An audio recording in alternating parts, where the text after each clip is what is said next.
Magandang araw po mga giliw naming tagapakinig. Marinig natin ang paglalakad ng isang padre de pamilya na kinukutya at minamaliit dahil sa kanyang kakaibang itsura.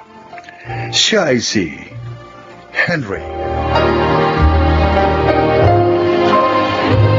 Dwarfism. Ito raw ang tawag sa aking kondisyon. Nasa 40 anyos na ako pero ang tangkad ko parang sa 7 anyos na bata lang. Sa kabila nito, masaya ako dahil nagkaroon ako ng asawa at anak na sa kabutihan palad, hindi nagmana sa akin. Kenneth, samahan mo muna ako sa tindahan namin, ha? Dadaan ako doon para humingi ng baon kay Mama para bukas. Bakit hindi mo na lang siya hintayin sa bahay nyo? Hindi siya uuwi ngayon Kasi maaga siya magbubukas ng tindahan bukas. Tuwing Biyernes, marami namimili ng maaga Tapos may mga magde-deliver pa ng mga gulay. Ganun ba? Oo. Ay, siya nga pala. Recognition na natin bukas. Sino nga attend sa'yo? Si Mama. Ikaw. Si Mama, syempre. Ano nga naman si Papa? Sa makabilang bahay na yun. Teka, ang mama mo lang nga attend sa'yo? Paano Papa mo? Ayoko siyang umattend. Bakit? Basta. Niiyak ka ba? Na makita ng mga classmates natin ang Papa mo?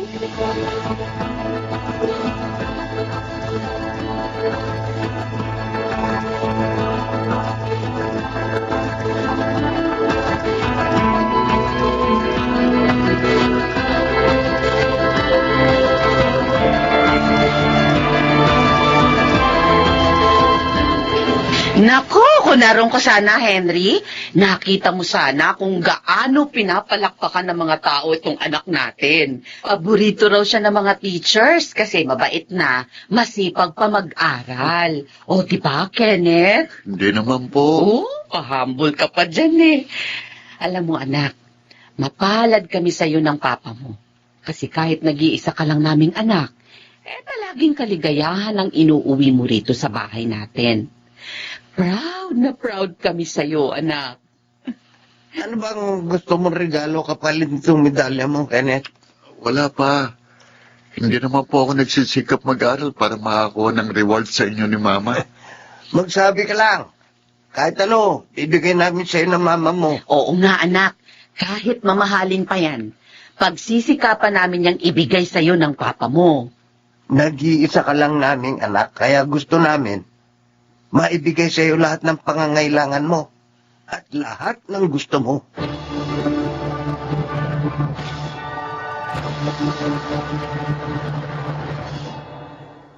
Endang, pagbilan mo nga ako ng pakwan. Nako, ang isang pakwan ay halos 3 kilo. Ang bigat niyan, Henry, ha? Kaya mo ba itong bitbitin? Mukhang malaki pa sa ulo mo itong pakwan na ito, Problema ko na yan. Kaya ko man o hindi bitbitin ng pakwan. Ang mahalaga, kaya kong bayaran. Sa bagay. 150 yan. Ito. Nako, 500. Wala ka bang barya dyan? Gusto mo tipipisong 150? Mukhang nagpapabarya ka lang kasi. May panukli ka ba o wala? Kasi kung wala, sa iba na lang ako bibili. Buwan naman kasi yung benta ng pakwan na yan. Ayoko sanang ipagbili sa'yo dahil malas daw kapag may kapansanan ng bumibili. Baka mamaya niyan hindi na maibenta ang iba. Ganun ba? Oo. Naniniwala ka pa pala sa mga ganyang pamahiin. Sige. Akin ang 500 ko. Ito pakwan mo. Makabenta ka pa sana ng marami. Ayan. Sa iba ka na lang bumili. Huwag dito sa tindahan ko. Ang mga tao nga naman. Kenneth. Ba't andito ka sa tabi ng tolda ni Enya? Kanina ka ba dyan? Hindi po. Kararating ko lang po. Tapos nakita ko kayo. Tara. Samahan mo akong bumili ng pakwan. Ako na lang pong bibili pa. Akin na pong pambili. Sige. Ito. Sa bahay niyo na lang po ako hintayin.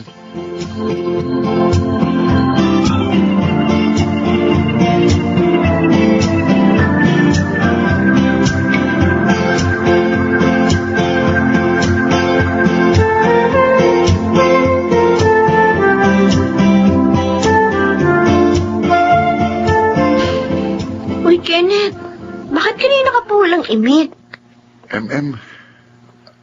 Ayaw mo bang makita uli ang tatay mo? Oh, bakit pa? Iniwan niya kami ni na mama. Kaya ayoko sa kanya. Sa tingin mo, kung kasama niyo ngayon ang tatay niyo, ano kaya ang pagkakaiba? Siguro mas magulo ang buhay namin. Palagi kasi sila nag-aaway ni mama eh. Alam mo, buti ka pa nga eh. Mababait ang mga magulang mo. Tapos, ang papa mo, masipag. Kahit may kapansanan siya, pero naghahanap buhay siya. O, tignan mo itong suot kong sapatos. O, siya kaya gumawa nito. Oh, bakit ka nagbubuntong hininga? Naiisip ko lang, paano kaya kung hindi unahan si Papa? Paano kaya kung normal ang itsura niya? Ayaw mo ba sa papa mo? Ayaw mo ba na ganyan siya? Kung papipiliin ako, sana normal na lang din ang Papa ko. Kenneth?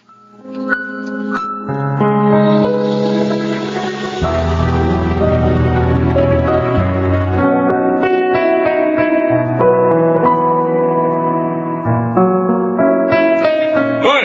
Ang kaibigan ko palang na ano. Oo, kumusta yan, Ray? Lasing ka na naman, Brendo. Hindi. Gusto mo tumagay ka muna. Hala, iniwan na ako ng mga kainuman ko eh. Huli ka na. Okay. Huwag ka na mag-ingay dito. May iba ko? Natutulog na. Sino ka ba para pakialaman ako? Ha? Gagawin ko ang gusto kong gawin. O, sige. Uminom ka ba hanggang sa makakatulog ka na naman sa tabi ng karsada? Huwag mo kong pinagsasabihan dyan, ha? Alam mo, bunganga mo parang bunganga ng asawa ko eh. Kung ano-ano walang kwentang mga salita sila sabi. Brendo. Alam mo kung sino ka. Kung ano ka naman. Tirisin kita dyan eh. Henry! Ay, Aging. Ay. Bitbitin mo na nga itong asawa mo. Masyadong pakialam yan, no? Brendo, Kaya huwag na siyang sigatan ng araw bukas eh. Isang sipa ko lang dito, tatalbog to na parang bola papunta doon sa bubong niyo eh. Henry, tayo na. Sige na. Bakit ka ba kasi naririto?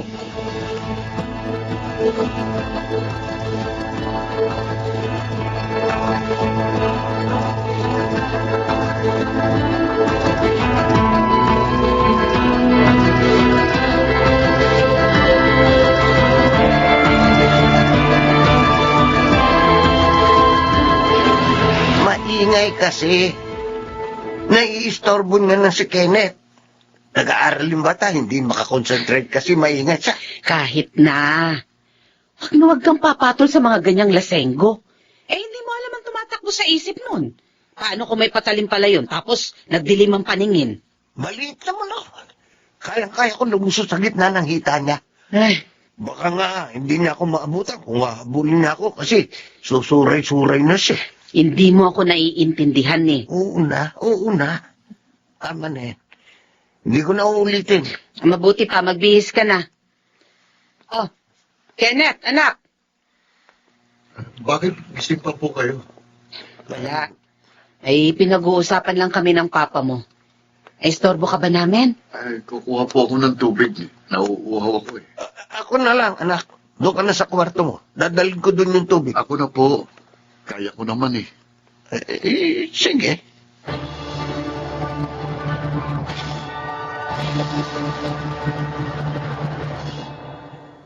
Kenneth, ano gusto mo almusal? Maaga po akong alis. Wag na po kayong mag-abala. Aalis ka na agad? Kenneth? Oh, bakit? Tinatanong ko kung anong gustong almusal. Ayun, tinalikuran ako. Hayaan mo na. Nagmamadali siguro. Madalas kong napapansin na parang iba makitungo sa papa niya si Kenneth. Bakit kaya?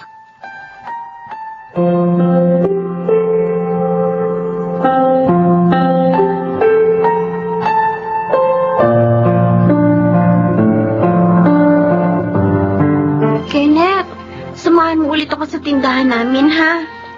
Oo. Hoy!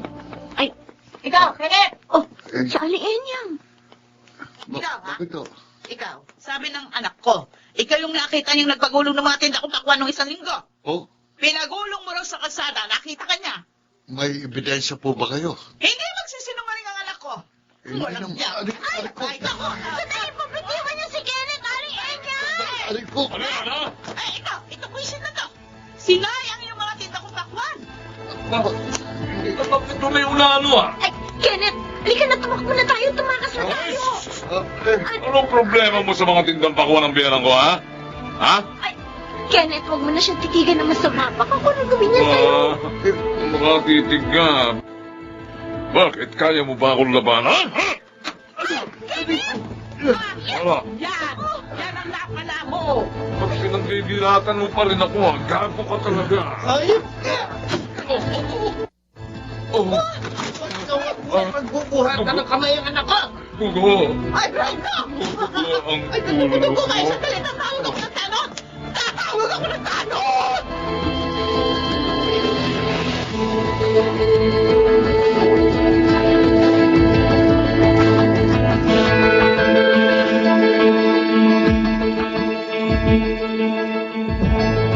Diyos ko, ano bang nangyari sa inyong mag-ama? Ikaw, Henry, bakit mo naman binato ng kahoy si Brendo? Wala ko iba nakita pwedeng ihagis sa kanya rito sa kusina. Lang nakita kong kinukuyog nila si Kenneth. Tumakbo na ako, dali yung kahoy. Ikaw naman, Kenneth, bakit mo ginawa yun kay Enyang, ha? Bakit mo pinagtripan ng mga pakwan niya? Ano? Hayaan mo na muna si Kenneth. Ay, Alam mo pa, pulis ko mag-interrogate.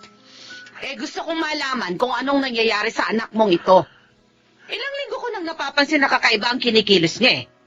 Bakit ba, Kenneth, ha? Napoprostrate na kasi ko, ma. Saan? Bakit? Minsan, nagdarasal ako na baka isang araw sana magising ako na normal na si Papa, na hindi na siya unano. Kenneth, bakit? Hindi mo ba tanggap ang papa mo? Kinahihiya mo bang ganyan ang kalagayan niya?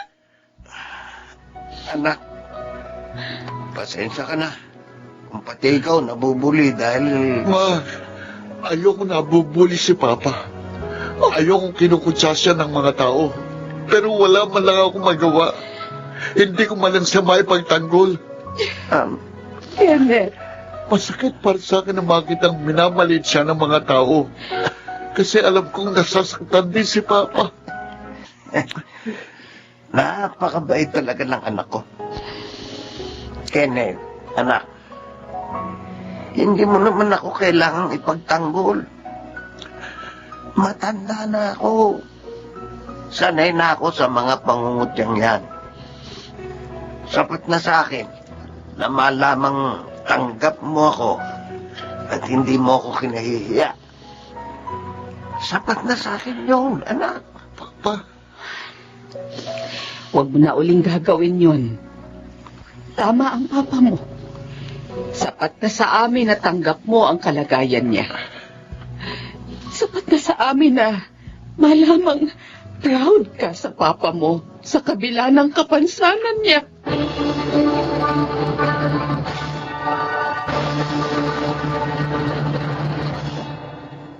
Kahit maliit akong tao, pakiramdam ko ng mga oras na yon, napakalaki ko.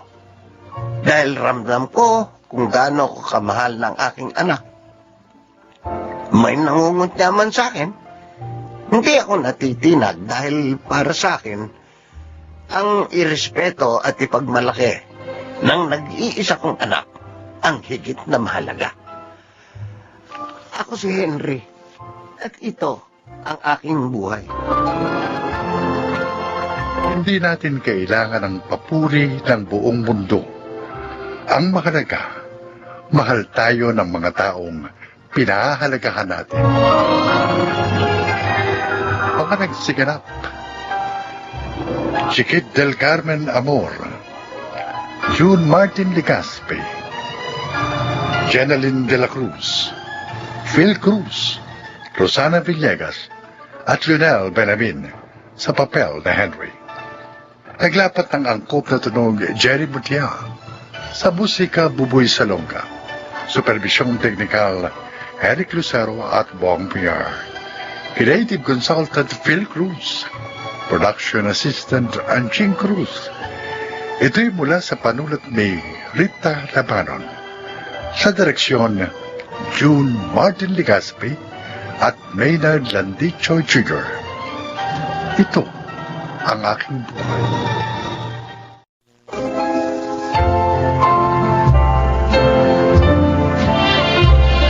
Sa araw na ito, maririnig ninyo ang kasaysayan ng isang lalaking hindi nagtanim ng galit sa kabila ng nangyari sa kanya. Siya ay si Adolfo. Katapatan sa kapwa at sa trabaho man, ito ang itinanim sa puso at isip ko ng aking mga magulang. Kaya naman siya ko ring nilakaran.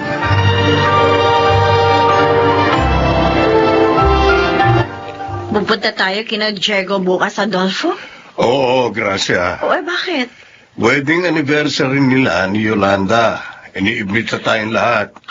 Ay, hindi talaga kayo nakakalimutan sa mga espesyal na okasyon ng kaibigang mong yun, ano? Hindi lang ho kaming kinukumbida, Nay. Pati rin kayo. Oh, siya nga. Siguro namimiss niya ang pumanaw niyang ina. Siguro nga ho. O, Gracia. Maganda ka bukas, ha? Hindi ba pwedeng kayo na lang? Bakit naman? Ba't ayaw mo sumama? Oo nga naman, Gracia. Niyayabangan po kasi ako kay Yolanda eh. Tuwing naroroon ako, wala nang ibinida sa akin kundi mga alahas at damit niya. Oh, Kulang na lang sabihin niyang mas mayaman sila sa atin eh. talaga namang mas mayaman sila sa atin. Oo, alam ko. Pero hindi naman dapat ipagyabang ang ganung bagay. Lalo na sa iyong mga kaibigan. Hindi naman tayo nakikipagkompetensya sa kanila eh. Nauunawaan ko ang iyong asawa, anak. At tama siya sa sinabi niya. Ganon din naman po ako, Nay. Alam kong mayabang talaga si Yolanda, pero hindi ko na lang siya iniintindi. Ayoko kasing maging problema namin siya ni Jeko. Sana, ganun na rin ang gawin mo, Gracia. Ay, nako. Pagpasok sa kanang tenga mo ng mga pagyayabang ni Yolanda, palabasin mo na lang sa kabila.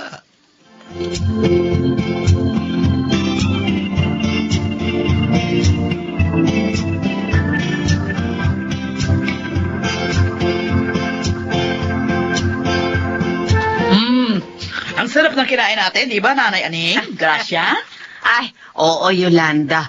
Aray, napakasarap mo palang magluto. Ay, naku, hindi ho ako nagluto ng mga yon. Hindi ho ako nagluluto ngayon, no? Hindi na. Bakit naman? Naku, masisira yung kamay ko, yung manicure ko. Ayoko rin mamarkahan ng pasok, kaya ayun, kumuha ako ng tagaluto namin. Ako kasi, ako nagluluto para kina Adolfo. Ay, totoo yun. Totoo. Masarap ding magluto itong si Gracia. Kung ganun ang cook ninyo ang nagluto nito mga handa ninyo, Yolanda? Hindi. Nagpa-cater kami. Sikat na caterer yung nag-prepare ng mga handa namin. Ang mahal nga ng charge eh. Pero okay lang. Kaya naman namin. Yabang talaga ng babaeng to. Ikaw, Gracia, magpa-cater ka na rin sa birthday mo. Para maging espesyal naman yung handa mo. Ibibigay ko sa iyo yung number nila, ha? Ayun nga lang. Mahal talaga ang charge nila. Ano, gusto mo? Hindi na. Salamat na lang. Kaya naman namin magluto.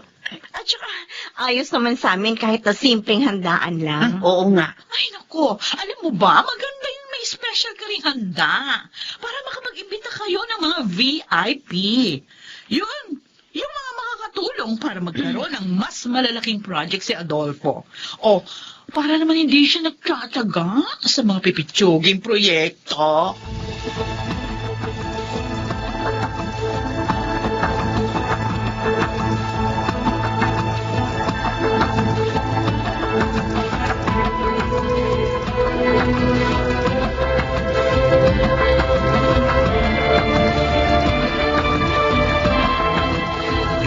Talaga?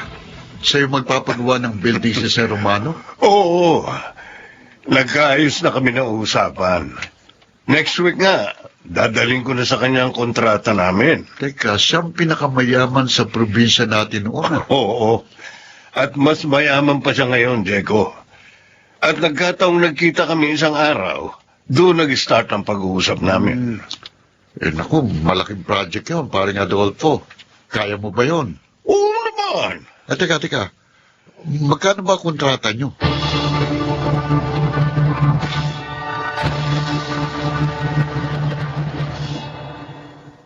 Mabuti naman at dumating ka, Engineer Adolfo. Nagulat nga ho ako sa pagpapatawag niyo sa akin, Don Romano. Next week po ang usapan natin, di ba? Actually, tungkol nga doon kaya kita tinawagan. Oh. Hindi ko na itutuloy ang kontratang iyon. Oh. Pero bakit ho? Okay, dediretsuhin kita, no? May nakita kong mas mura kaysa sa offer mo. Ba't isang mahusay ding engineer, ha? Ano? Magaling ang nag-alok sa akin. Si Engineer Diego Saldivar. Si Diego? Ang kaibigan ko. Oh, kaibigan mo pala siya. Alam mo, mas mahaba ang experience niya sa trabahong ito kaysa sa iyo.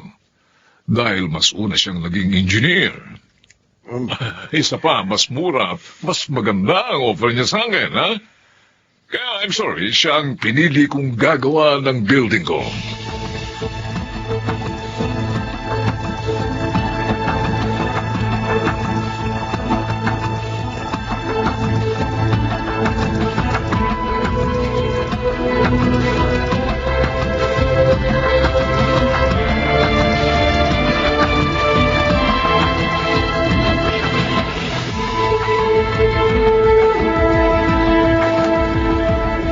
Adolfo, may problema ka ba?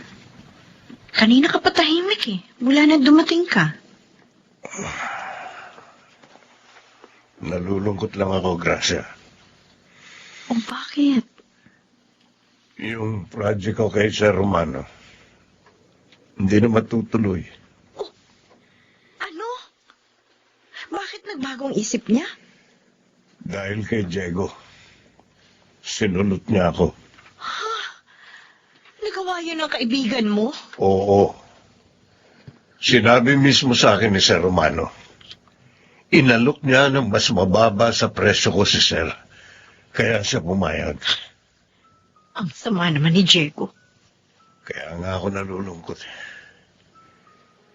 Hindi pera ang pinanghihinayangan ko, kundi ang pagkakaibigan naming sinira ni Diego dahil sa salapi. Ano kasinungalingan ang sinabi niya kay Sir Romano? Walang kwentang kaibigan ng Diego na yun. Sayang ang pinagsamahan namin mula ng high school hanggang college. Kalimutan mo na lang ang nangyari. Marami pa naman project. Mabuti na rin yun nang mapalayo na tayo sa kanila. Hindi magandang kaibigan ang sinungaling at manunulot na tao. Mamukhang pera.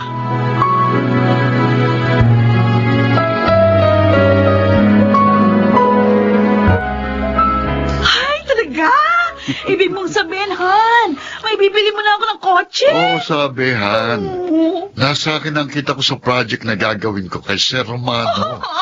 Ang galing talaga ng honey ko. Ang husay mong dumiskarte. Abay, dapat lang. At yun ang wala kay Adolfo. Ang utak at diskarte sa mga kliyente. Tama ka dyan. Kaya hindi siya yumayaman eh. Kaya lang, paano kung magalit at awayin ka, Kasi sinulot mong kliyente niya. Kilala ko si Adolfo. Hindi mahilig sa awa yun. Kaya hindi ako haharapin nun. At saka kapag ginawa naman niya yun, kaya ko siyang patulan.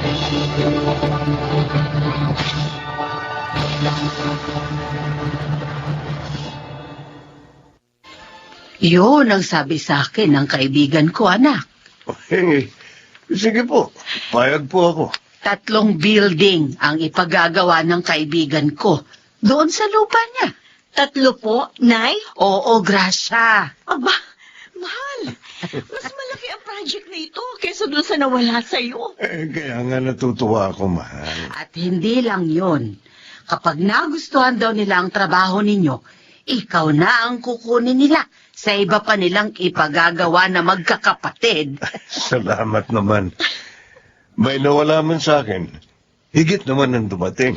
Iyon ay dahil tapat ka sa iyong mga kliyente. Kaya hindi ka pinababayaan ng Diyos, Adolfo.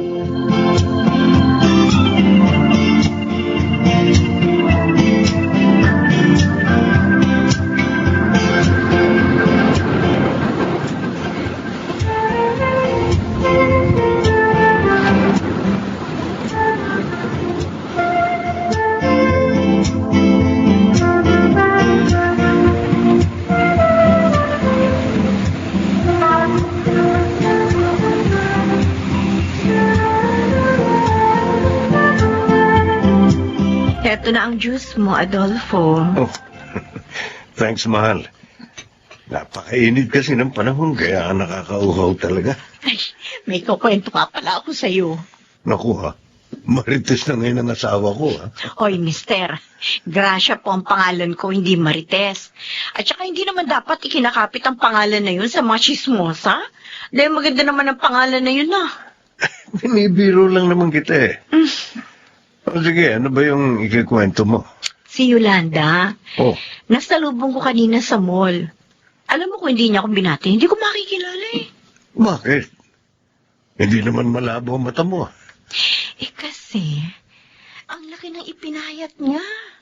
Uy, baka naman nagpapapayat. Hindi. Na-diagnose daw siya na may breast cancer.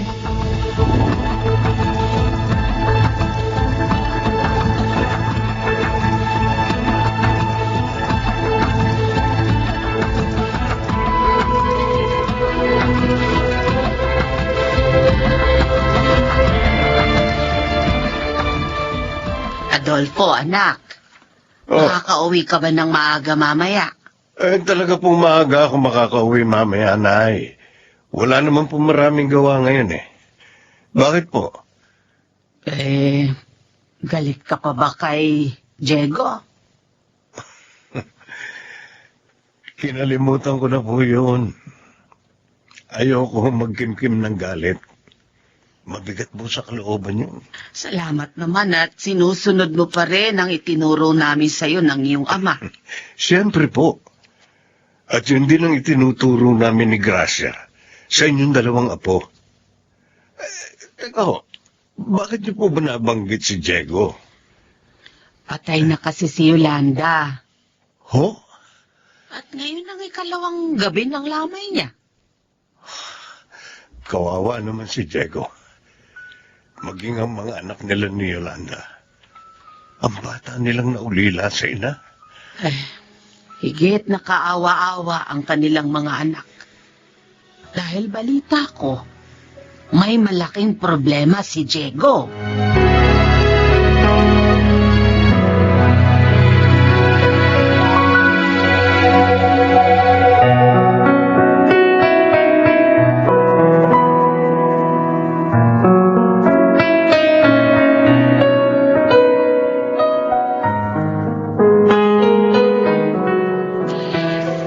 Nakikiramay ako, Diego.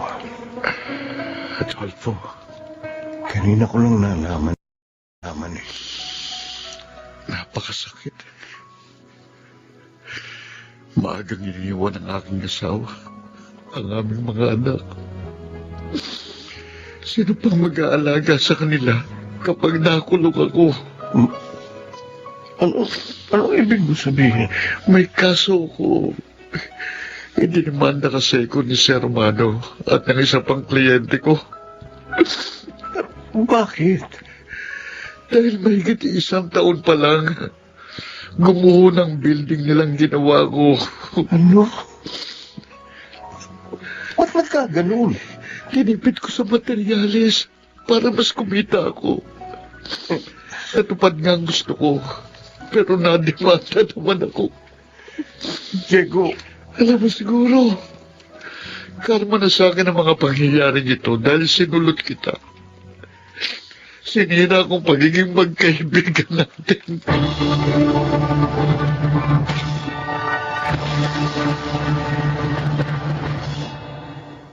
Patuloy pa rin ako sa matapat na pagtatrabaho para sa aking mga kliyente. Hindi man ako kasing yaman ng iba, hindi ako naiinggit sa kanila. Pagkat payapa ang buhay ko, dahil hindi ako nanloloko. Ako po si Adolfo, itong aking buhay.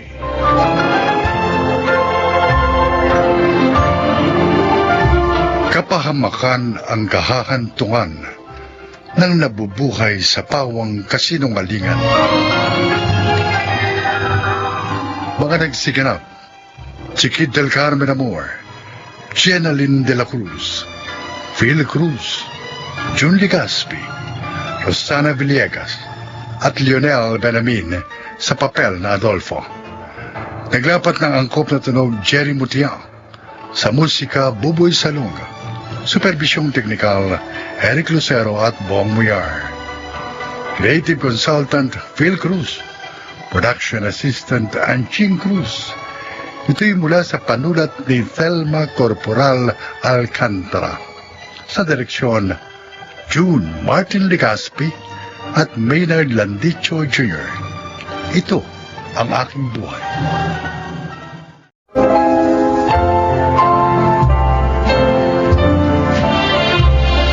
Magandang araw po mga giliw naming tagapakinig. Narito ang paglalakad ng isang binatang may mabuting ugali. Siya ay si Lemon.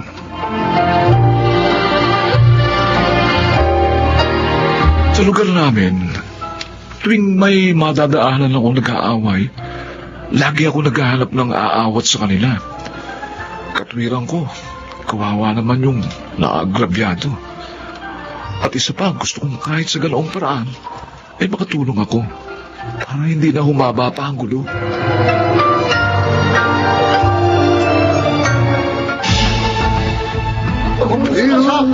Bakit kayo nagkakagulo mga tao? Tulungan niyo, kawawa naman yun, tulungan niyo. Sir, ano pong nangyari sa lalaking yan? Ay nako, sinaksak. Kailangan madala sa ospital. Ganun ba? Oo. Teka, hanap ako lang. Makakatulong.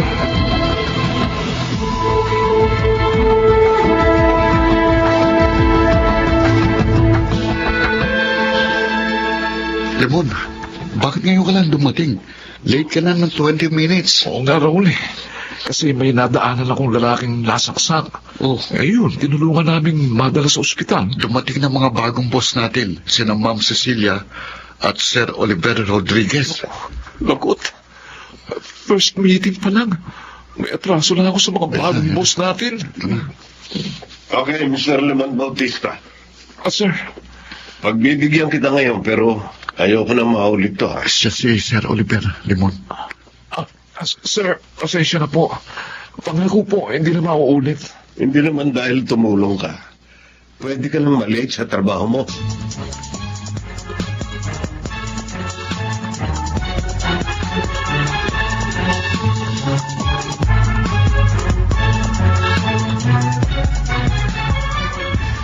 Limon, eto pa ang sabaw.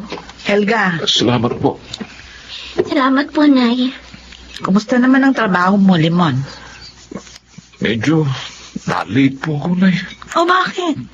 Maaga ka namang umalis dito Kasi po, Nay, sabi ni Kuya, may nakita siyang sinaksak. Mm. Ayun, tinulungan nilang madala sa ospital. Nahiya nga po ako dun sa bagong boss namin eh. Kasi late ako ng 20 minutes. Kinagalitan ka ba? Hindi naman po. Sinabihan lang ako na huwag na mauulit yun. Ayun, nangako naman po ako na hindi na mauulit. Ay naku anak, sikapin mong matupad yun para hindi ka maalis sa trabaho. Oo nga naman, Kuya. Ayos pa naman ang sweldo mo doon. Oo nga eh. At kailangan tuparin ko yun. Kawawa naman si inay kung mawawalan ako ng trabaho. Hindi niya makakayang itaguyod mag-isang buhay natin. At ang pag-aaral mo.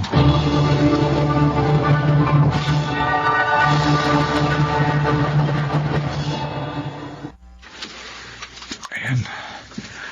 Kakatapos ko lang linisin ang office nila, Sir Oliver at Ma'am Cecilia. Pupuntahan ko naman yung ibang room. Basta ako rito.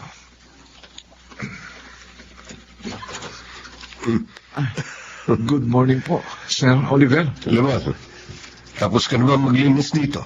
Opo, sir. Sige po, pupuntahan ko naman po yung isa pang room. Sandali. Bakit po, sir? Pakidalan mo ako ng coffee and sandwich dito, ha? Bago mo ituloy ang paglilinis.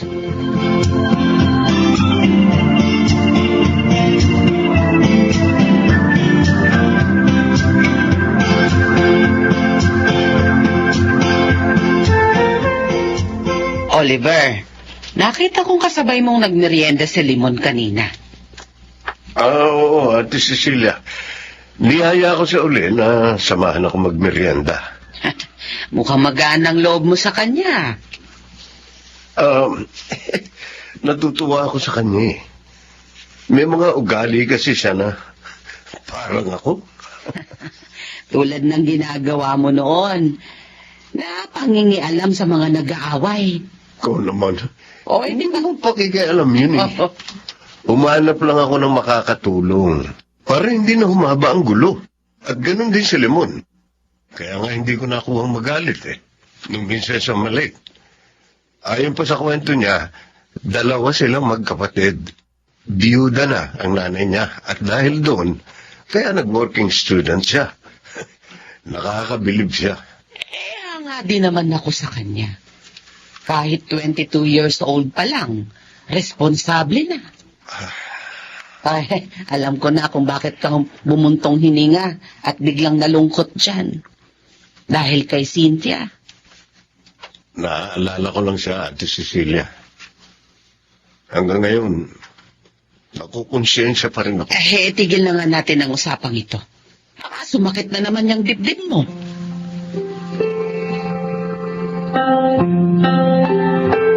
Tapos na ako maglinis sa opisina. Pero kung uuwi naman ako ngayon, hirap pang sumakay. Mapapagod lang ako sa abang ng bus sa pagtayo. Ayoko namang sumabit uli sa jeep. Mahirap, delikado. Sabi ni inay, huwag ko raw ugaliin yun. Dahil baka maaksidente ko. Tama naman siya. Ay, mabuti pa dito na lang muna ako. Magbabasa muna ako habang nagpapalipas ng ilang oras. Ano, andito pa naman si Sir Oliver. Lemon! Lemon! Si Sir, bakit kaya? Tulungan mo ako! Parang nahihirapan siya magsalita. Kailangan niya ng tulong.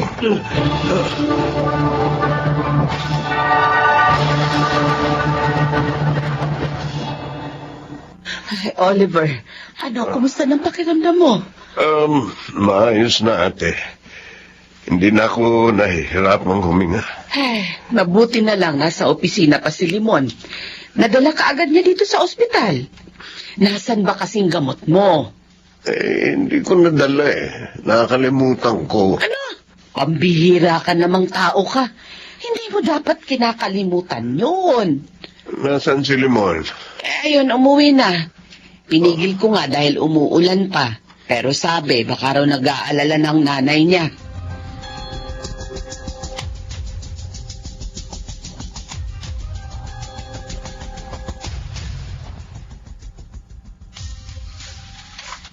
Ano, sir?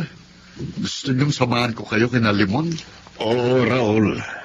May sakit siya, di ba? Kaya hindi siya nakapasok. Oo.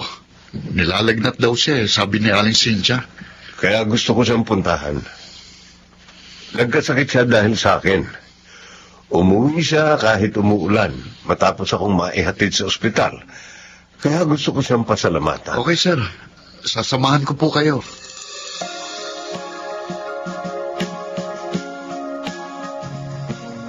Maupo kayo, Raul. Sir. Salamat, Helga. Kapatid ka pala ni Lemon. Opo, bunso po. Sandali lang po at tatawagin ko si Kuya. Kuya, may bisita ka. Ha? Sino, Helga? Si Raul at ang boss ninyo.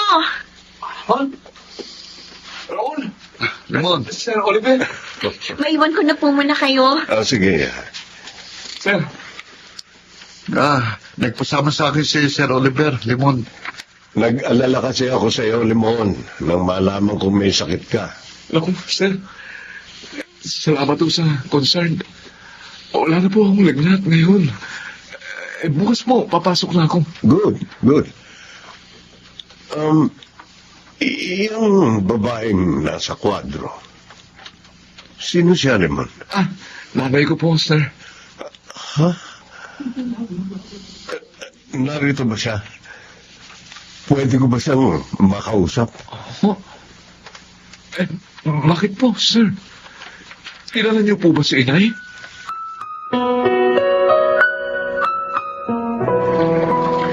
Maraming salamat. Pumayag ka na mag-usap tayo, Cynthia. Kahit na nga malaking kasalanan ko sa iyo. Matagal ko na kinalimutan yon, Oliver. Ayun nga lang, nabigla ako kanina kasi hindi ko inaasahan na makikita pa kita. Gusto kong humingi uli ng tawad sa iyo. Iniwan kita. Ipinagpalit kay Selena. Kahit na nga 15 years ang tandaan niya sa akin.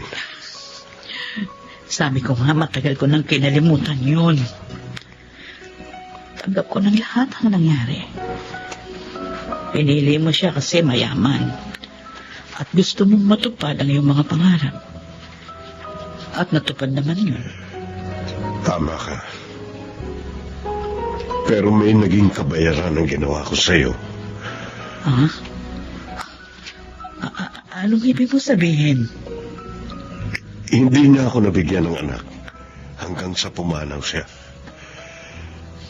Ganun ba? Cynthia, sabihin mo sa akin, si Limon ba? Oo. Siya nga. Siyang batang tinalikuran mo noon. Aking anak. God. Kaya pala ang gaan ng loob ko sa kanya. Si Helga naman. Anak namin ang lalaking tumulong sa aking pagkadapa.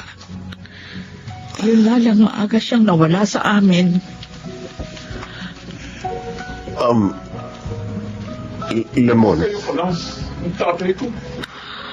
Lemon, Kayo pala. Oliver, hindi ko tinago sa kanyang lahat. Lemon anak.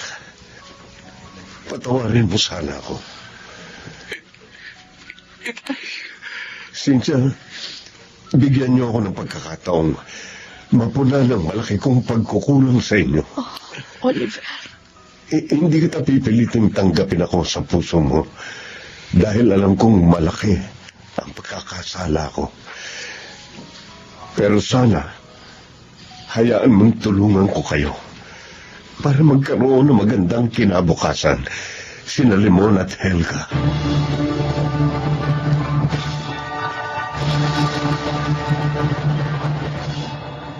Tinanggap nila yung tulong ni Itay. Dahil doon, pati si Helga ay kanyang tinulungan. Ngayon ay pareho na kaming tapos sa college ni Helga. At sina Inay at Itay naman, nagkabali ka na. Sa wakas, ay natapos din ang aming paghihirap. Ako po si Limon, at ito po ang aking buhay. Kahit mahirap ang mabuhay sa mundo, masarap pa rin sapagkat maraming sorpresa ang buhay. Mga nagsiganap, Rosana Villegas, Chiquit del Carmen Amor, Lionel Benjamin, Jenaline de la Cruz, Phil Cruz, at June Martin Legaspi sa papel na Limon. Naglapat ng angkop na tunog, Jerry Mutia. Sa musika, Buboy Salonga. Supervisyong teknikal nila Eric Lucero at Bong Muyar. Creative Consultant Phil Cruz. Production Assistant Anching Cruz. Ito'y mula sa panulat ni Selma Corporal Alcantara. Sa direksyon nila Maynard Landicho Jr. at June Martin Ligaspe. Ito ang aking buhay.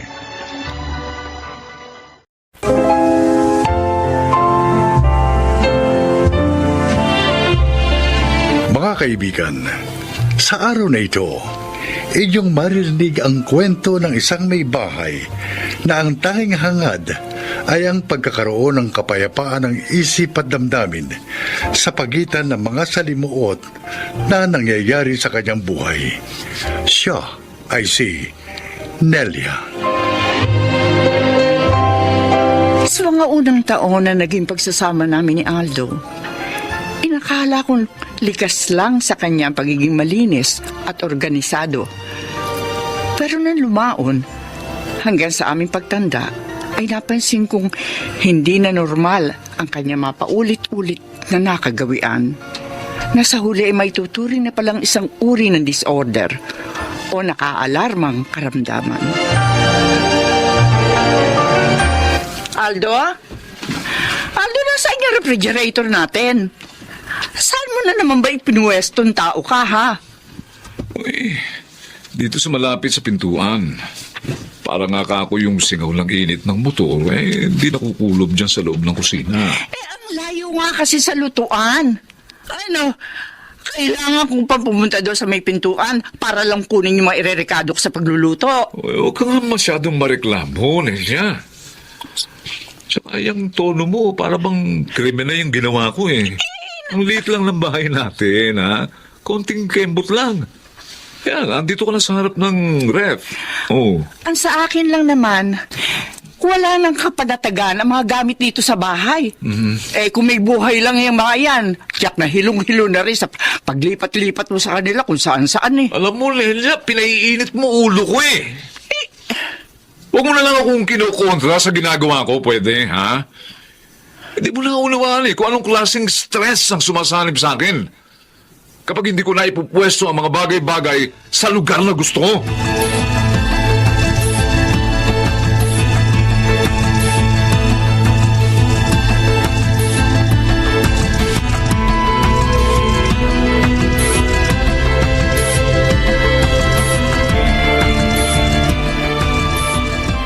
Magandang umaga po, Chodolpo. Ikaw pala, Ariel. Mukhang marami po kayong tanggap na trabaho dito sa vulcanizing shop nyo, Oo linggo pero ang daming customer. Ikaw ba, saan ang lakad mo? May bibisitahin lang po akong site na pagtatayuan namin ng isang bagong building, Chong. Ba, mainam pala't may kasunod na agad ang project na natapos mo kamakailan lang. Opo, medyo sineswerte po sa proyekto. Maiba ako. Ang tatay mo nga pala, kumusta? Nako, nandun na naman po sa bahay at nagtatalo na naman sila ni Inay sa mga bagay-bagay. Alam niyo naman pong Itay, mabilis uminit ang ulo. Ganun ba? Hayaan mo, isang araw dadalawin ko ang tatay mo. Matagal-tagal na rin kaming hindi nakapagkwentuhan Ay, sige na't baka mahuli ka na sa pupuntahan mo. Sige po, Chong. Alis na po ako. Sige. Magandang umaga po ulit. Mag-iingat ka dyan sa pagpapatakbo ng motor, ha? Opo, Chong. Salamat po.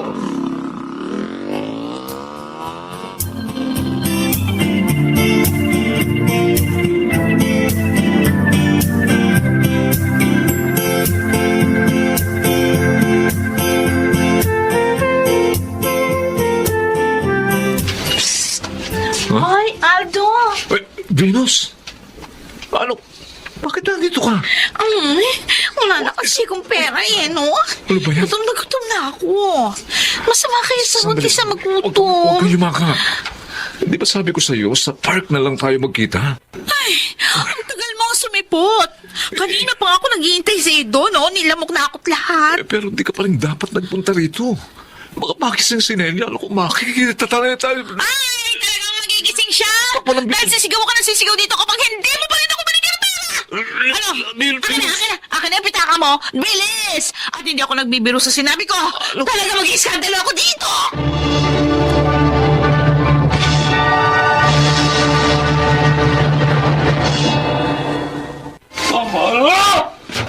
Ayoko na! Si Aldo, Ayoko na! Pagod na ako. Ayoko na. Diyos ko, Aldo! Bakit mo sinira yung mga gamit natin? Ang television natin basag na screen. Hirap na ako, Nelia. Ayoko na. Pero bakit hindi ko pa rin makontrol ang sarili ko? Pagpalit-palitin ang lugar ng mga gamit natin dito sa bahay. Pakiramdam ko, palaging magulo ang paligid ko. Ang isip ko. Kaya kailangan kong gawin ito ng paulit-ulit. Aldo, ang mabuti pa magpahinga ka muna sa kwarto mo para bumabayang ano ang nararamdaman mo. Hayaan mo na yung mga kalat na yan. Ako na magliligpit ang mga yan. Hindi. Ako mag-aayos ng mga yan. Kailangan ko ayusin ang mga yan. Halika na. Ayusin ko Ititimpla muna. na rin kita ng mainit na gatas para Hindi. kumalma ang pakiramdam mo. Tara na. Baka kailangan mo lang talaga magpahinga.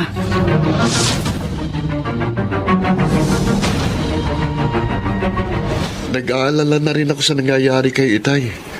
Masyado na siyang nagiging violente nitong mga nakaraang araw.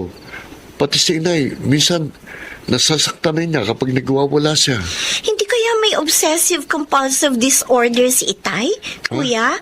Yun bang obsession sa isang bagay na paulit-ulit na gumugulo sa isip niya at hanggat hindi niya yun nagagawa, lalong lumalala ang kanyang pagkaligalig?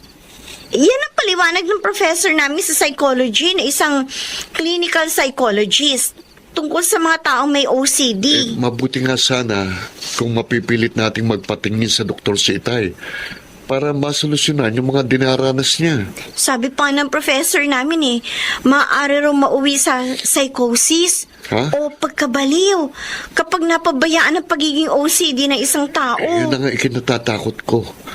Lalo pat iba na ang mga ikinikilos ni Itay nitong mga huling araw.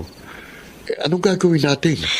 Teka, baka pwede nating hingi ng tulong ni Chong Dolpo. Ha? Baka makinig sa kanya si Itay.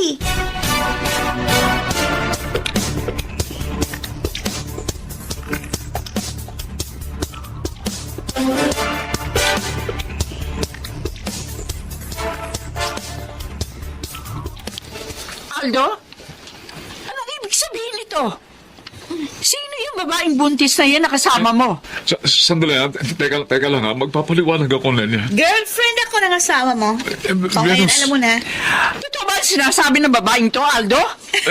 Bakit ba kasi ayaw mong maniwala? Inamin ko na sa'yo, di ba? Nelia, mabuti pa. Tayo na umuwi. Ha? Sa bahay na lang tayo mag-usap. Ay, ha? nako, Halika na. Aldo. Hindi kayo uuwi. Venus. Dahil ako, ang gusto ko, mamili ka ngayon sa aming dalawa ng asawa mo. Ha? Ako o siya? Sumagot ka!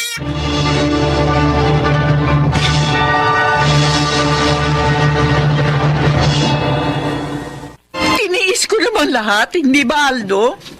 Mula sa pagbuwala mo sa kanin na malata, sa isda na dapat ikaw mo ay prito ko kaysa sa sinabawang ko. Mula sa masasakit na salitang tinatanggap ko sa iyo kapag hindi agad ako nakasunod sa utos mo.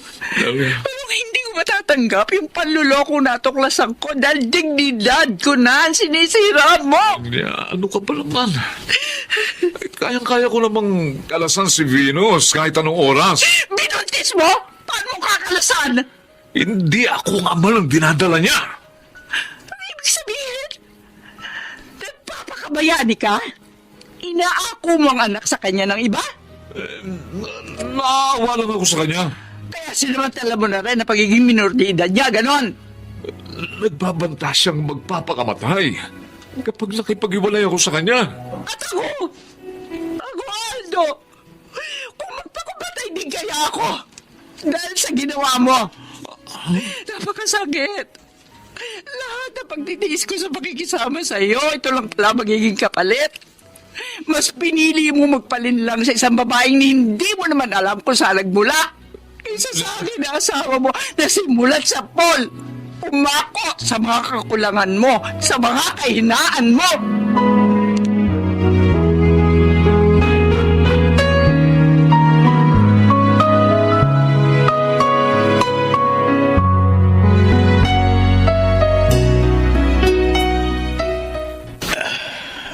Bata pa lang ang tatay nyo.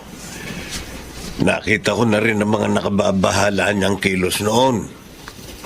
Pero inakala ko ngang likas lang sa kanya ang pagiging malinis at organisado. Kung kaya hinayaan ko lang siya sa kanyang ganong routine. Isa po ang genetics sa mga sanhi ng pagiging obsessive-compulsive disorder, Chong. Oo.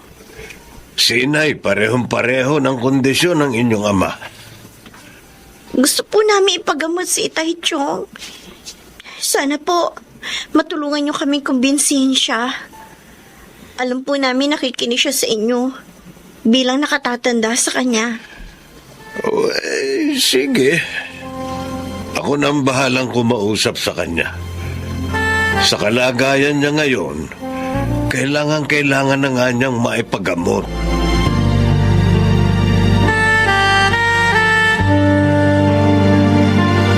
Maraming salamat pa rin sa pag-aasikaso mo sa akin, Lelia.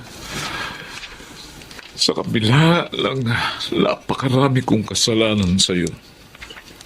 Siguro nga, na habang pinagsisilbihan pa rin kita, isang paraan pa rin to na pagpapatawad ko sa mga pagkakamali mo.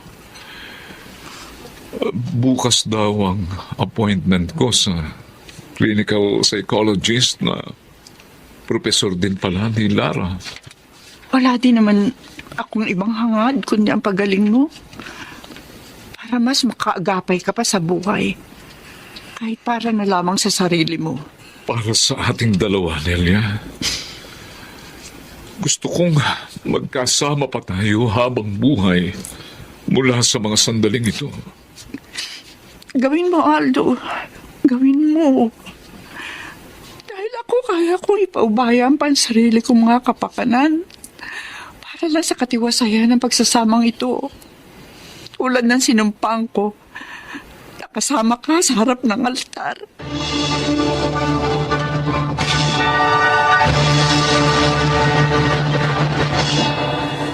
Sa ngayon, patuloy pa rin sumasailalim si Aldo sa traditional therapy hinggil sa kanyang kondisyon. Malaki na ang kanyang ipinagbago sa pagtrato sa mga bagay sa kanyang paligid, lalo na sa akin. Ako si Nelia, at ito ang aking buhay. Nakasalalay sa atin ang tunay na katuturan ng buhay. Mula sa ating pangunawa sa mga bagay hanggang sa maibibigay nating apeksyon sa ating mga minamahal. Mga nagsiganap: Rosana Villegas, Chiquit del Carmen Amor, June Martin Legaspi, Lionel Benjamin at Susan Robles sa papel na Nelia. Naglapat ng angkop na tunog Jerry Mutia, sa musika Boboy Salonga, supervisyong teknikal Eric Lucero at Bong Muyar, creative consultant Phil Cruz, production assistant Anching Cruz.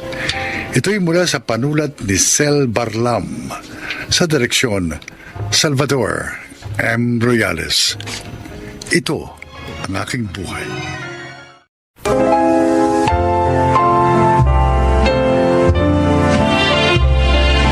Mga kaibigan, darito ang isang natatanging kasaysayan na kapupulutan ng aral sa buhay na ilalahad sa atin ni Grace.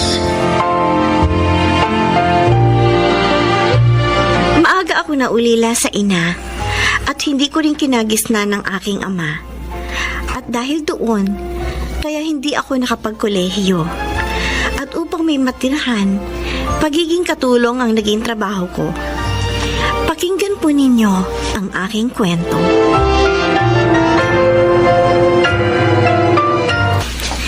Maraming salamat po sa pagtanggap niyo po sa akin dito para maging katulong ninyo, Sir Ramil. Kahit sa tindahan lang po ninyo ako nakilala, tinanggap niyo pa rin po ako. Pangako po, hindi ko po sisirain ang pagtitiwala ninyo. Pagbubutihin ko po ang trabaho ko dito sa bahay niyo. Naniniwala ako. Mukha ka namang mabait eh. Kaya nga nang makita kita doon sa tindahan sa lugar nyo, inalok agad kita ng maging katulong ko. Siya nga pala, tuwing gabi lang ako narito, no? Dahil may negosyo akong inaasikaso. Kaya sana, bantayan mong mabuti itong bahay, ha? Opo, sir. Ito nga palang magiging kwarto mo. Yan. Ang ganda. At ang linis. At may maganda rin pong kama. Salamat at nagustuhan mo. May aparador ka rin dito. May electric fan na maaaring magamit. Iayos mo na ang mga gamit mo para makapagluto ka na ng hapunan natin. Opo, sir.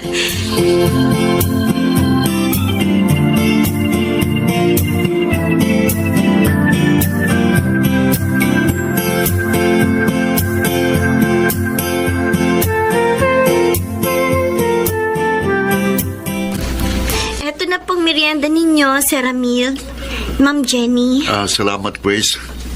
Sige na. Iwan mo na kami. Opo. Sure ka ba na mapagkakatiwalaan ng babaeng yun, Ramil? Oo naman. Mabait at masipag si Grace. Bakit ba? Kasi masyado siyang bata para pagkatiwalaan mo nitong maganda at malaki mong bahay. Baka mamaya magnanakaw pala siya. Ikaw din. Manakawan ka. Hindi na gagawin yun. Mabuti siyang tao. Sobra naman yata ang pagtatanggol mo sa kanya. Sa tindahan mo lang naman siya nakilala, di ba? Hindi niya alam. Nagtanong-tanong ako sa lugar nila tungkol sa kanya. At lahat ng mga nakausap ko, iisang sinabi, mabait siya at mabuting anak. Mahirap nga lang siya. Kahit na. Para sa akin, hindi ka pa rin dapat maging kampante. Ay, hindi bale. Madalas akong pupunta rito para masubaybayan siya.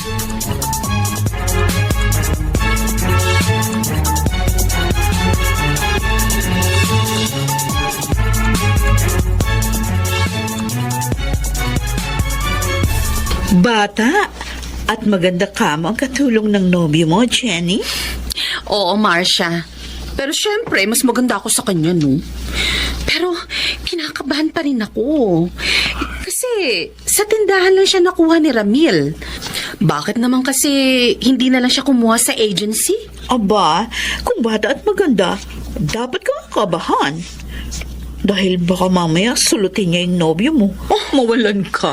Marcia, hindi po mapatol si Ramil sa mga katulong, no? Isa pa, mahal ako nun. Huwag kang kasi siguro. Iba pag lumapit ang tukso. Kaya kung ako sa'yo, hihigpitan ko si Ramiel.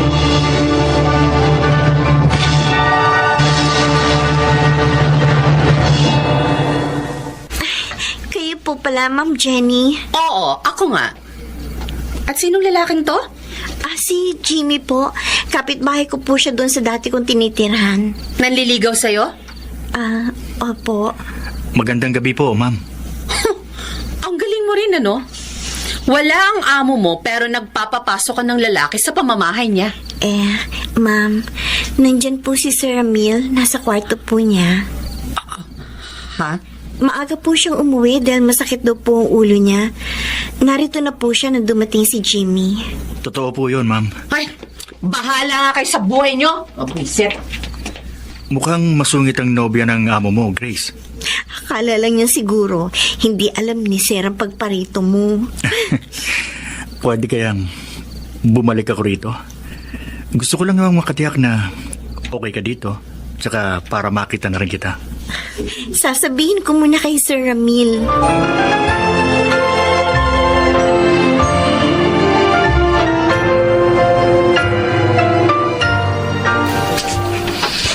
Nakita kong kwarto ng katulong mo. Ang ganda, ah. Meron pang radyo at TV. Paano mo nakakita? Tinignan ko. Na-curious kasi ako. Parang sobra naman yatang maganda ang kwarto ni Grace kaysa sa kwarto ng dati mong naging katulong. Jenny, gusto ko lang malibang si Grace. Para pagpagod na siya, may mapaglibangan siya. Wow. Sobrang concern. Hey, are you jealous? Sobrang concern ka kasi. At saka, bakit? May karapatan naman ako magselos, di ba? Dahil girlfriend mo ko for 3 years. Wala kang dapat ipagselos. Ikaw lang ang mahal ko. Kung tuksuhin ka ng babaeng yun. Hindi niya gagawin yon. Dahil matino siyang babae. At ako naman, matinuring lalaki. Ewan ko ha. Jenny, Ramil, mas mapapanatag ako kung iba na lang ang kunin mong katulong. Paalisin mo na lang ang babaeng yun.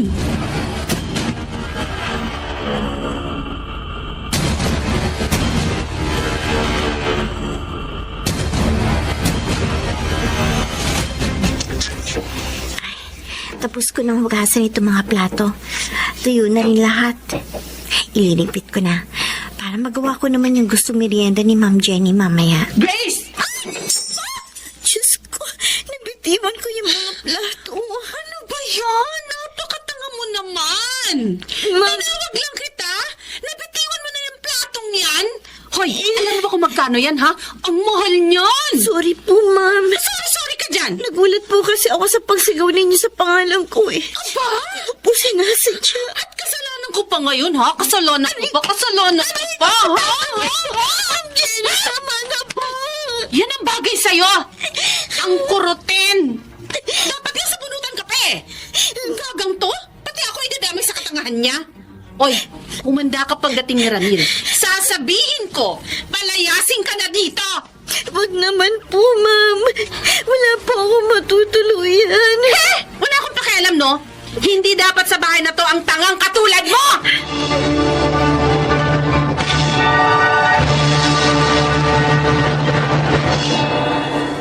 hindi mo siya dapat sinaktan, Jenny. Bawal yun sa batas. Kinurot ko lang naman dahil nga ang tanga. Mali pa rin ang ginawa mo. Isa pa, sabi ni Grace, sumigaw ka habang nasa likuran niya. Kaya nagulat siya at nabitiwan ang mga plato. At mas naniniwala ka sa kanya kaysa sa akin, ganon? Sa akin ay kung ano lang ang tama. Bakit ka ba ganyan? Sabihin mo sa akin, may gusto ka ba sa babaeng yon, ha? May gusto ka ba sa katulong mo? Sinabi ko na sa'yo, di ba? Wala akong gusto sa kanya. Bakit ba ang dumi ng isip mo?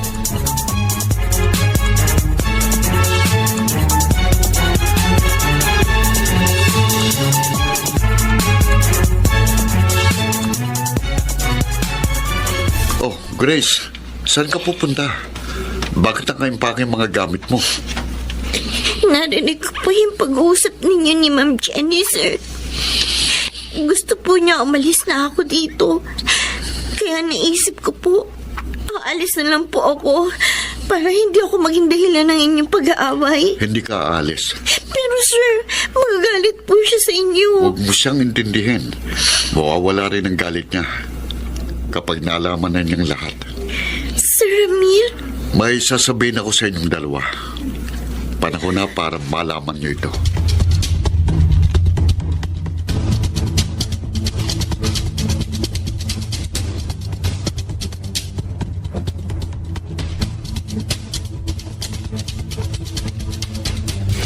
Mas kinampihan pa ang katulong niya kesa sa'yo?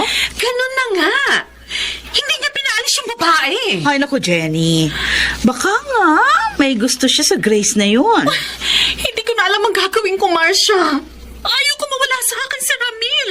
O para malaman mo kung mahal ka pa rin niya, pamiliin mo, ikaw o ang katulong niya. Oo nga, no? O sige, gagawin ko yun. Kaso, paano kung hindi akong piliin niya? Oy, dun mo ihanda ang sarili mo, girl.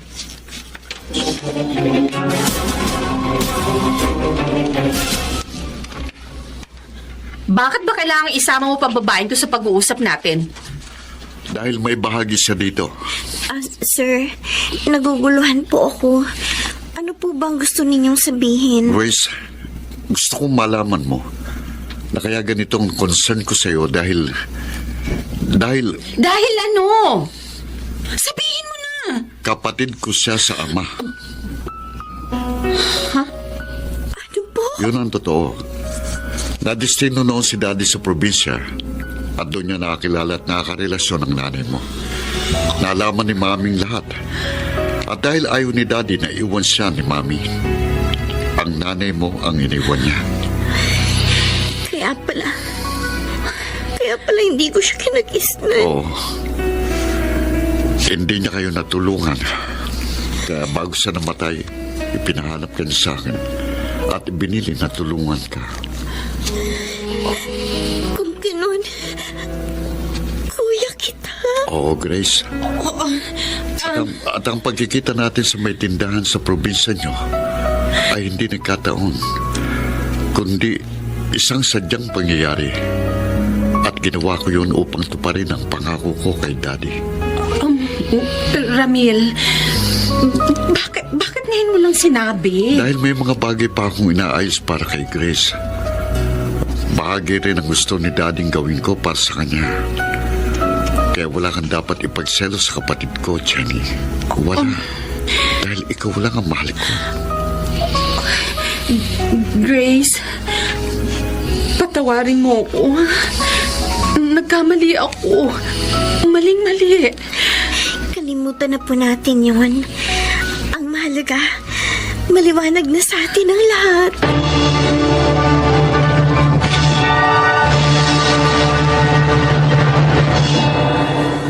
Iyon ang naging simula ng pagbabago ng buhay ko. Ngayon, ay close na kami ni Ate Jenny at nag-aaral na rin ako sa kolehiyo. Tunay ngang sa bawat kalungkutan ay laging may kasunod na kaligayahan.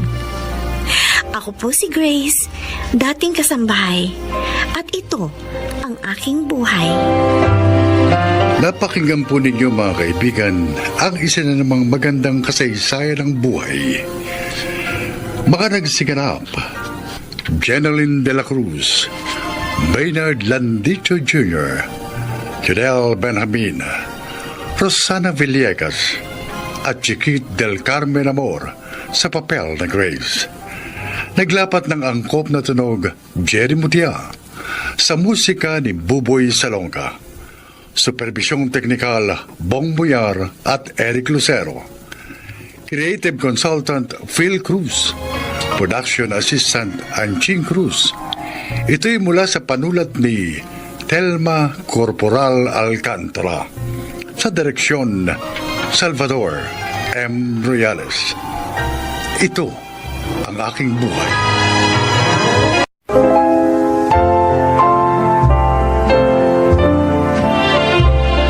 Mga kaibigan, sa araw nito, inyong maririnig ang kwento ng isang anak na hindi bumitiw sa buhay sa kabila ng mga pagsubok sa pagkawala sa kanilang piling ng pinakamamahal na ina. Siya ay si Marlina. Ang biglaang pagkamatay ni Inay ang naghatid ng pinakamalaking kalungkutan sa buhay naming magkakapatid. Walang sandaling hindi kami nangungulila sa kanyang pagkawala. At bawat paglipas ng araw, hindi naging madali para sa amin ang magpatuloy sa laban ng buhay. Kuya Drew, tingnan mo oh, ginitian ako ni Inay. Jessa, patay na si Inay. Kaya wag ka nang kung ano pang sinasabi mo. Lalo ngayon nakaburol na siya. Bakit ba kasi ayaw mo maniwala sa akin? Tingnan mo kasi si Inay, para maniwala ka. Ang mabuti pa, matulog ka na lang. Pagod ka na sa kababantay dyan sa kabaong ni Inay. Bumalik ka na lang kapag nakapagpahinga ka na. Sige na, ako na muna magbabantay sa kanya. Ayoko matulog, kuya. Ayokong iwan si Inay. Basta dito lang ako sa tabi niya. Sabi niya kasi sa akin, huwag daw akong aalis sa tabi niya. Ay, o sige, ikaw ang bahala. Ako naman, sasalubungin ko ang mga dumarating na nagikiramay. Diyan ka na muna.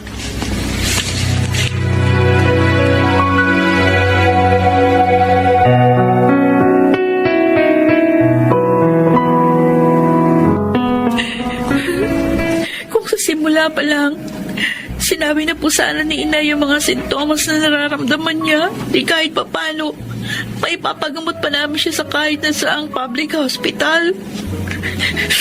Hindi na po sana umabot pa sa stage 4 na naging dahilan ng pagkamatay niya ang colon cancer. Sinadya niyang ilihim sa atin ang sakit niya. Dahil ayaw niya tayo mag-alala. Isa pa rin siguro sa iniisip niya. Wala naman tayong itutustos sa kanyang pagpapagamot. Ang sakit-sakit, Jam. Hindi po namin alam kung paano namin makakasanayang mamuhay nang wala na si Inay. Hindi na namin maririnig ang kanyang boses. Hindi na namin madarama ang maiinit niyang yakap kailanman. Oo, alam ko. Dama ko rin ang pagdadalamhati inyong magkakapatid. Wala naman talagang pinakamasakit sa lahat, kundi ang permanenteng pagkakahiwa-hiwalay ng isang pamilya nang dahil sa kamatayan. Si Jessa po ang inaalala ko. Hindi pa niya naiintindihan na permanente ang kamatayan. Kaya paano namin papaliwanag sa kanya? No, patay na nga si inay. At hindi na babalik pa kahit kailan. Paano namin sasagutin yung mga tanong niya? Nalalo lang magpapabigat sa aming mga kalooban.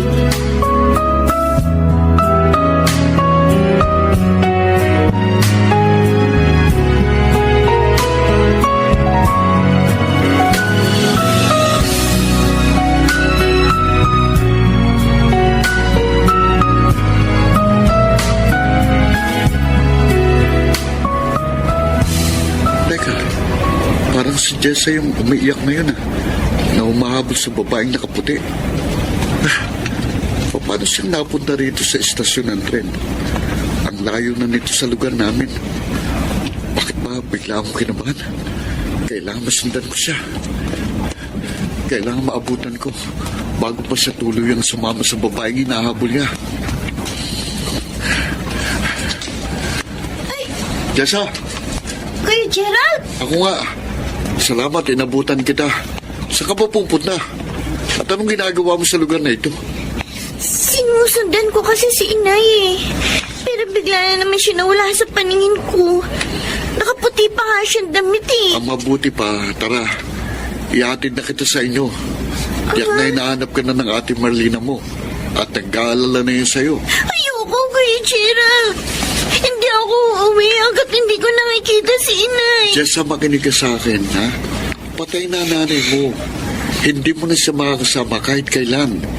Yung babaeng nakaputi na sinusundan mo, kamukha lang niya yun. Bakit ba lahat kayo sinasabi niya patay na si inay? Nakakausap ko nga siya eh. Sabi pa niya sa akin, isasama raw niya ako kahit saan siya pumunta.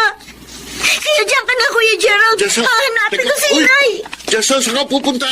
Magbalik ka dito! Jessa!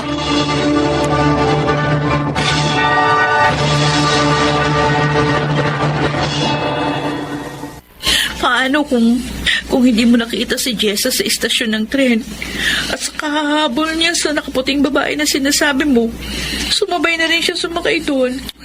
Sa dami ng istasyon ng hihintuan ng tren, so saan pa namin nahanapin yung kapatid ko, Gerald? Kaya nga, mabuti na lang. Hindi pa ako nakasakay ng tren ng mga oras na yun. Papunta nga kasi ako sa Magallanes Station para pumasok sa restaurant na pinagtatrabahuhan ko.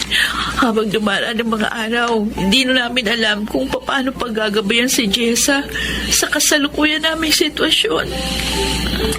Mas magiging mahirap sa inyong mga kalooban kung hindi niya maunawaan ang mga nangyayari. Kahit sa kanyang murang edad, kailangan unti-unti ring maipaliwanag sa kanyang katotohanan ng kamatayan para mas malampasan niya ang pagdadalamhati, Marlina. Pero paano nga? Bawat araw, bawat oras na hindi ko na alam kung paano pa poprotektahan ang kanyang mga nadarama at pangamba.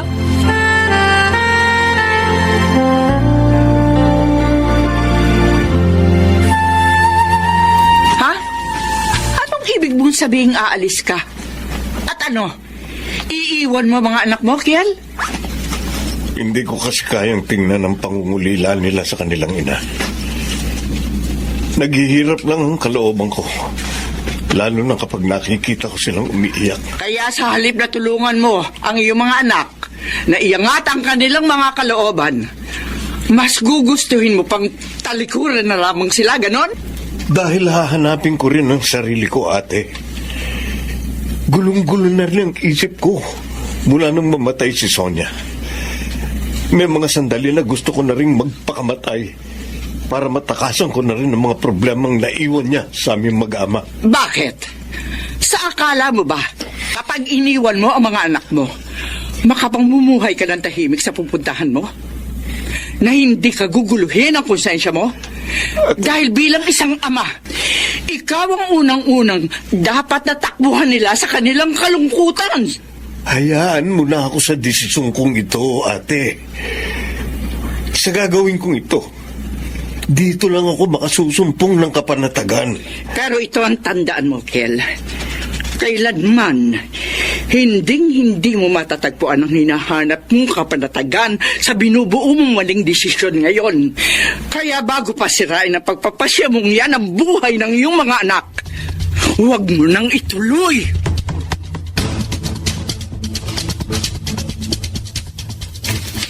Drew, gabi na. Bakit nandito ka pa sa basketball court? Hinihintay ko kasing dumating si ate. Kuya Gerald, Bakit? Saan ba nagpunta ang ate mo? hahanapin daw niya si Itay. Hahanapin ang itay nyo? Oo, Ako, kasi iniwan na kami ni Itay. Kaya ang sabi ni Ate Marlina, hindi raw siya uuwi hanggat hindi niya nakikita si Itay. ang mabuti pa umuwi ka na. Ako na lang ang maghihintay sa ate mo. Pero para makasiguro ko sa kinaroroonan niya, tatawagan ko siya sa cellphone para mapuntahan ko siya saan mang lugar siya naroroon.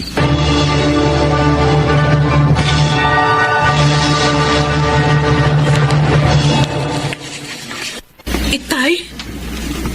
Merlina, Sino po yung bata na karga-karga niyo? Sino po yung babaeng kasama niyo? sige na, be. Mauna na kayong umuwi. Susunod na lang ako sa inyo. Ipabalot na lang ninyo ang mga tirang pagkain sa counter. Sige na. Sige, akin ang bata. Maiwan na namin kayo. Ngayon yung sagutin ang tanong ko, Itay. Sino ang batang yun? At ang babaeng kasama niyo kumakain dito sa kantin? Anong kaugnayan niyo sa kanila?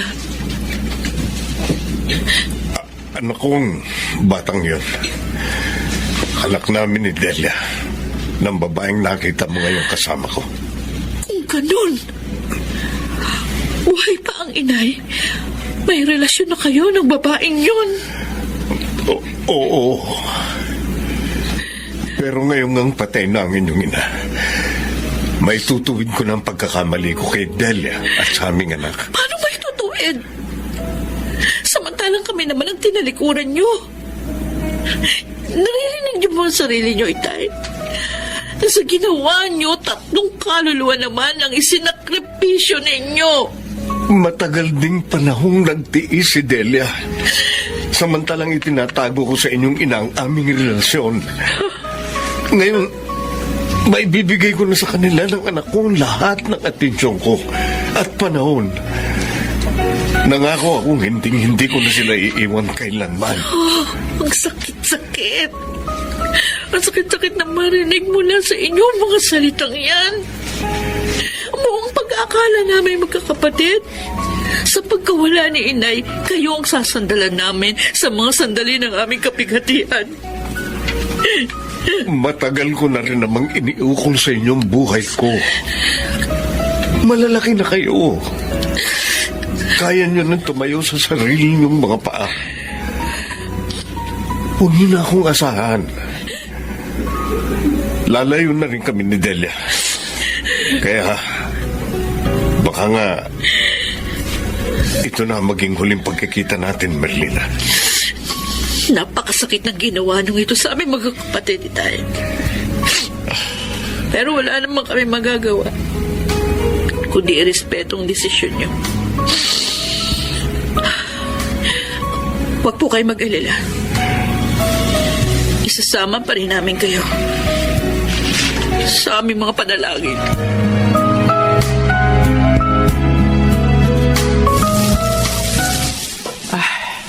Pati ako, napaglalangan ng tatay niyo sa mga kasinungalingan niya. At ang hindi pa katanggap-tanggap, ginawa pa kayong dahilan ng mga kahinaan niya. Siguro po, kailangan na lang namin harapin magkakapatid ang mga nangyayari sa aming buhay na hindi namin makokontrol siya. Para makapagpatuloy na rin po kaming makapamuhay ng maayos na magkakapatid. Sa akin, Ang mahalaga nitong mga nakaraan ay nagiging normal na ang mga kilos ni Jessa. Unti-unti na niyang natatanggap ang pagkamatay ng inyong ina.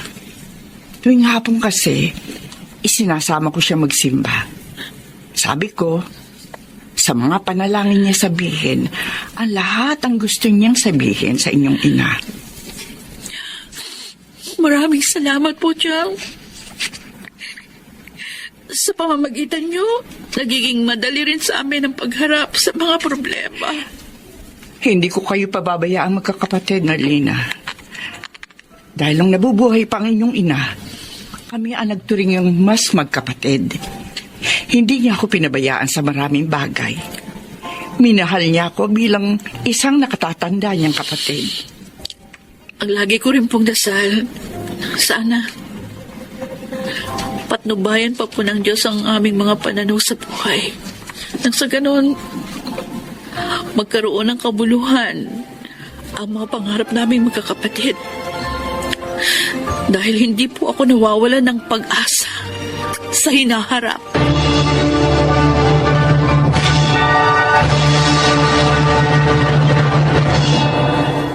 Sa pamamagitan na rin ng aming mga pagsisikap na makaagapay sa agos ng buhay, unti-unti naming naibalik sa normal ang sitwasyon naming magkakapatid. Sa ngayon, isa na akong regular line cook sa pinapansukan kong malaking restaurant na pinagrekomendahan sa akin ni Gerald. Sina Drew at Jessa, ini-enjoy nila ang kanilang modular schooling, kasabay ng iba pa nilang mga pangarap. At si Itay, hinayaan na namin siya sa kanyang kaligayahan. Samantalang, pinagdarasal pa rin namin ang para sa kanyang kabutihan. Ako si Merlina. Ito ang aking buhay. Puno ng pagsubok ang buhay. Bawat isa sa atin ay may kanya-kanyang landas na tinatahak at dumadaan sa iba't ibang yugto ng mga suliranin na kung minsan ay dapat nating pagdaanan patungo sa katiyakan ng ating mga layunin. Mga nagsiganap: Chiquit del Carmen Amor, Susan Robles, Phil Cruz, Maynard Landicho Jr., Lionel Benjamin at Rosana Villegas sa papel na Merlina. Naglapat ng angkop na tunog Jerry Mutia, sa musika ni Buboy Salonga. Supervisyong teknikal Eric Lucero at Bong Moyar. Creative Consultant Phil Cruz. Production Assistant Anching Cruz. Ito'y mula sa panulat ni Sel Barlam. Sa direksyon Salvador M. Royales. Ito ang aking buhay.